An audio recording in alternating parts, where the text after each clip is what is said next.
going on, guys? Donovan here. In today's video, I'm actually doing something I've been wanting to do for a while now, especially now that I have the 392 intake manifold on. Miguel over there with the Scat Pack taking off this morning.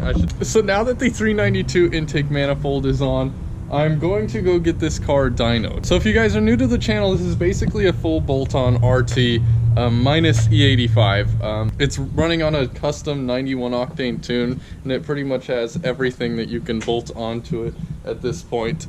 I have no predictions for how today's gonna go, because I've heard that if you show up with predictions, you're going to be disappointed. I'm gonna try not to beat on the car too much on the way there, because I don't want to heat soak it, but let's at least get a cold start.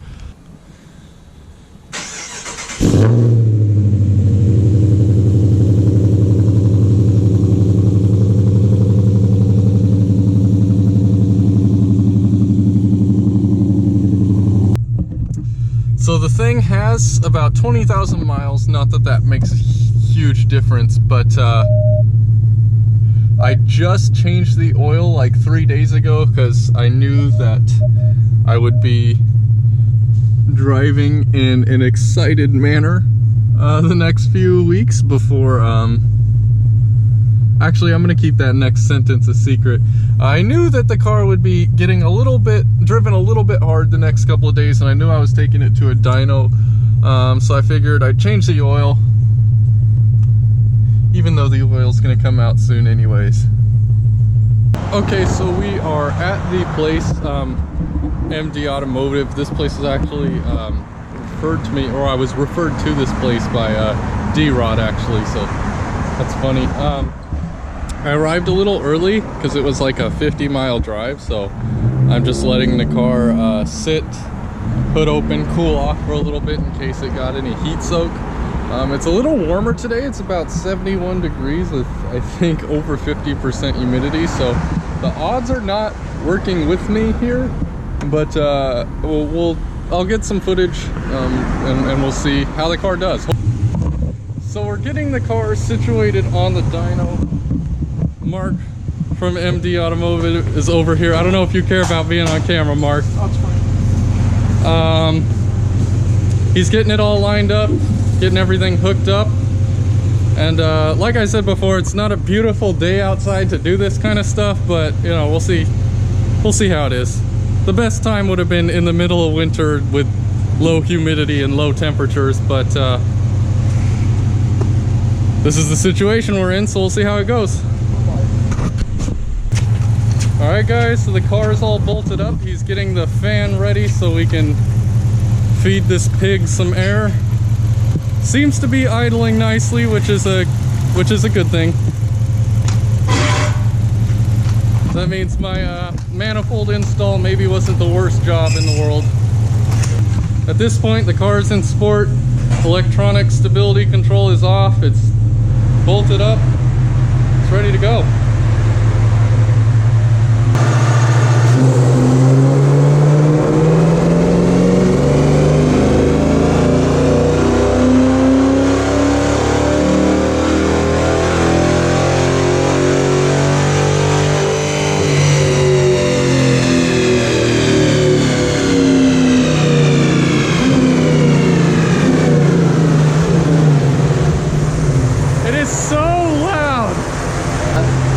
First run max power was 367. Torque was 399.65. So that's what you're looking at. Torque on the top, horsepower on the bottom. So this is the dip I was looking for. So the manifold has active runners, so it goes into short mode. I set it to 45, and that's when it switches into short runner mode, so it dips and kicks back up. Okay. So that's what I'm looking for, guys. You can see the torque line is pretty broad. It drops off later than it did before. So it looks good so far. Later. Yeah, maybe higher up. Okay. So, yeah, well, that might be something you play with. Okay. Because you see how it went up and then it dropped, it didn't do anything. So like on the Hondas and stuff, they have the VTEC. Usually it would go into VTEC, then it would pick up. Then it would pick up. It wouldn't fall off. Okay. So we can try another pull, see what it does. Okay.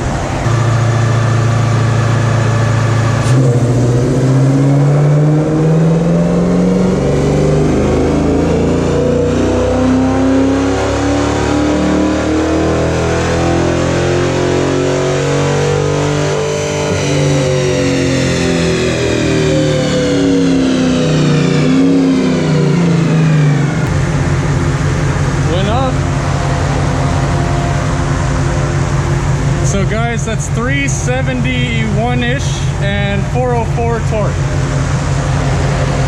Yeah.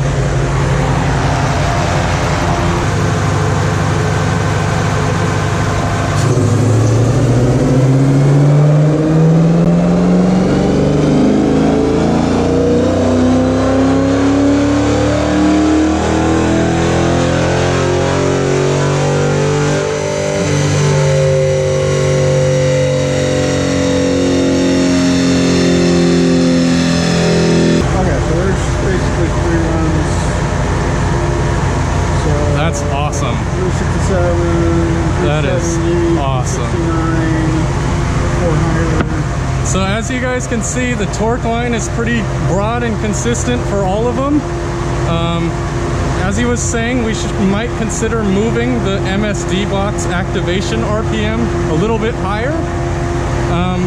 But we're looking at about 370 horsepower to the wheels and 404-ish torque, which is really good, because from the factory, this thing at the engine is rated for 370 horsepower. So what do you estimate you lose through the transmission and gears? Probably about 10 to 15%.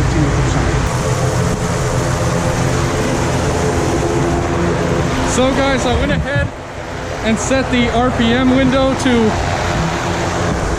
I don't know how well you can hear me. I went ahead and set the MSD box back to 4,800 RPM, and we're gonna see how the torque curve looks.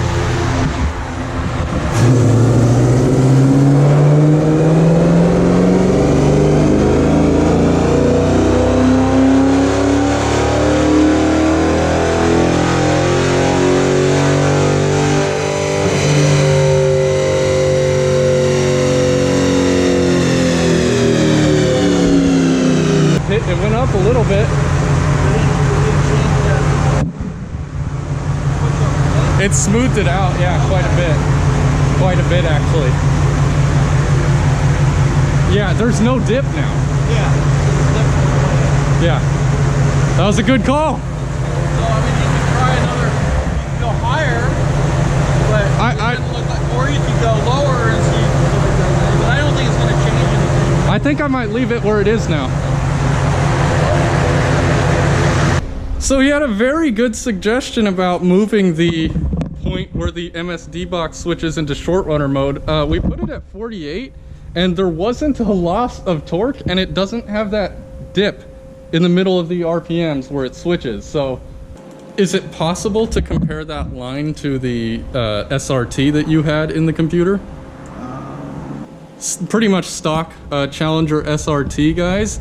And as you can see, the torque looks pretty similar, but you'll see once you get into the higher RPMs, about mid 4000s, that's when it starts, the different cam profile and displacement just really takes it away. You'll see there's like a 50 horsepower difference, which makes sense. That pretty much puts this car at around I estimate like maybe 430, 440 crank, which is about exactly where I thought it would be, right in the middle of an RT and a stock SRT. Well, I appreciate you. I appreciate your tips and getting this thing on the dyno. Yeah. All right, guys. So if you need to get your car dynoed, of course, and you want to come to the same place, especially if you dyno your car once, you obviously want to do it at the same dyno in the future so that you can compare before and after. Come check out MD Automotive. He helped me out. Got this thing up and running pretty quickly. Super easy to get in contact with, and I appreciate that especially. And yeah, guys, I'm pretty happy with how it performed today. And let's see what the next step is. Okay, guys, so I'm back home, and I want to talk about those dyno results just a little bit, give you guys a little commentary on it. So the RT put down, as you saw, about 370 horsepower and 405 torque to the wheels. So those were done in 6th gear, which is the 1-to-1 gear for this transmission. And I did some calculations online using the atmospheric data from there. It was about 75 degrees Fahrenheit with like 65% humidity.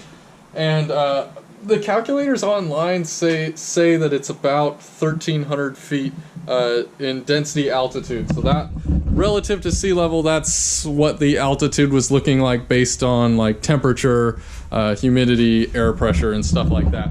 So at 1300 DA to put down those numbers, that's pretty exciting, because that means if the weather was a little cooler and it wasn't humid, the car had more in it. And I'm sure if, even though the hood was open, I'm sure if I had, you know, some sort of heat shield here, that would also make a difference. I'm gonna throw a photo of the dyno chart on the screen, and I just want you guys to just admire how beautiful that torque curve is. Just so broad. The horsepower is growing so linearly that it's fantastic.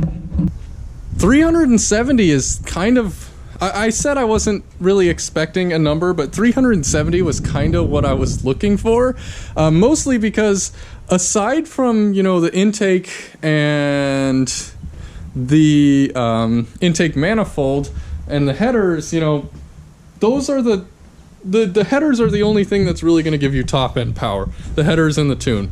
And the intake, as you know, is for that broad torque curve. So the headers did their job and put us over 370 horsepower.